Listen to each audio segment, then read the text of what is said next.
Good afternoon, good morning, good evening, and thanks for tuning in. My name is Chris Baroni.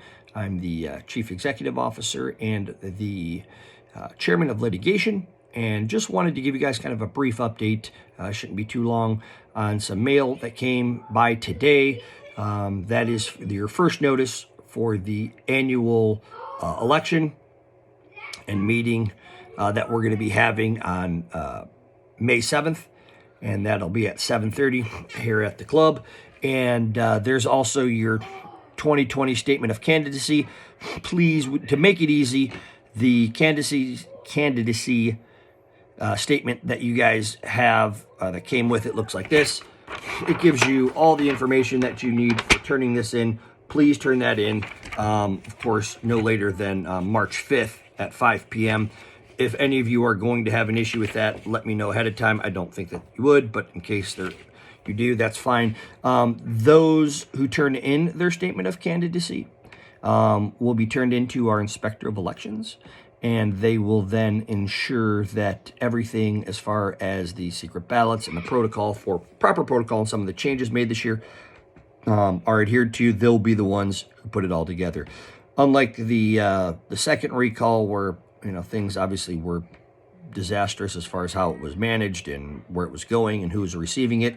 Good news is you have me here telling you that, and my home address, not an anonymous address or some weird P.O. box with places we don't know, and by people receiving it, they don't know. And the place where, if you wanted to drop it off in person, would be my house. So one of the things I made sure that was that they had put in here as well is the email address. And the reason why I recommend emailing it is it's just much easier for you to say, hey, listen, I turned it in and here's proof. It eliminates any issues. But you don't have to do it that way.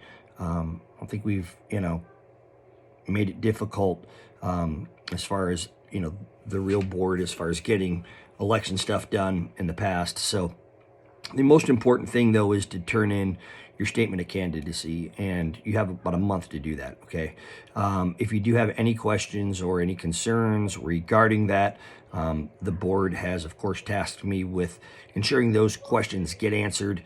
I will be regularly speaking with our Inspector of Elections to ensure this goes smooth, and as you guys have expected in the past. Like I said, what had happened during the second recall was why you got to leave it up to people who really know what they're doing type for an election, and especially one as important as, the annual election, which is really important. It's also why, recalls fail when you don't even meet a quorum and of affirmative votes in this case. Last year we had 250 people who turned in ballots. And the precedent in the past had always been to ensure that, it's like the corporate code in our bylaws state that you got to have 230 for a 459, which is a quorum of affirmative votes, because you don't want to undermine the 250 people who voted in general elections. So that's really as clear and concise as I can be. If you do have any questions, please feel free to reach out. Don't hesitate. And then you can also, reach me by phone. My phone number's on here too. Email, home address.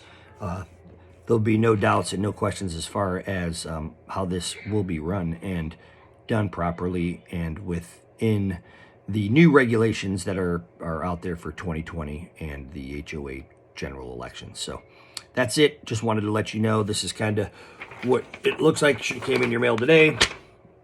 And then here's your candidacy, your statement of candidacy. If you guys need to attach something to it, that's fine too. Just make sure that whatever it is, it's what you want.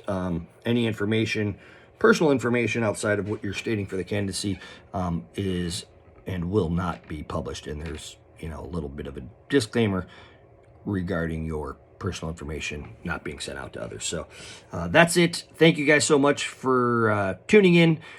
Feel free to get a hold of me, and I wish you guys all have a great weekend and look forward to seeing you. Thanks.